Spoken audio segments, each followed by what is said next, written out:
പാലക്കാട് ജില്ലേനെ സംബന്ധിച്ചോളം ഇപ്പോ എല്ലാ മതങ്ങൾക്കും ഈക്വലായിട്ട് ഒരു സ്ഥാനമുള്ള ഒരു ജില്ലയാണ് പാലക്കാട്. ഇന്ത്യൻ നാഷണൽ കോൺഗ്രസിന് മാത്രമേ പാലക്കാട് സമാധാനമായ ഒരു അന്തരീക്ഷം സൃഷ്ടിക്കാൻ പറ്റുള്ളൂ. മതനിരപേക്ഷത നിലനിർത്തണമെങ്കിൽ രമേശ് പിഷാരടി തന്നെ പാലക്കാട് ജയിക്കണം.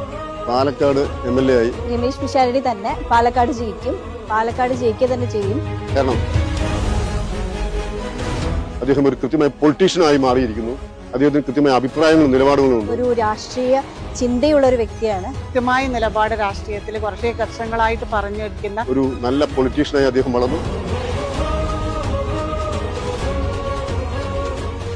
ചിരിപ്പിച്ച് ജനങ്ങളുടെ ഹൃദയത്തിൽ കയറി പറ്റാൻ പിഷാരടിക്ക് സാധിച്ചിട്ടുണ്ടെങ്കിൽ തീർച്ചയായിട്ടും രമേശ് പിഷാരടി തന്നെ നല്ല ഭരണം കാഴ്ചവെച്ചുകൊണ്ട് തന്നെ പിഷാരടി ജനങ്ങളിലേക്ക് എത്തും. നല്ലൊരു രാഷ്ട്രീയക്കാരനായിരിക്കും.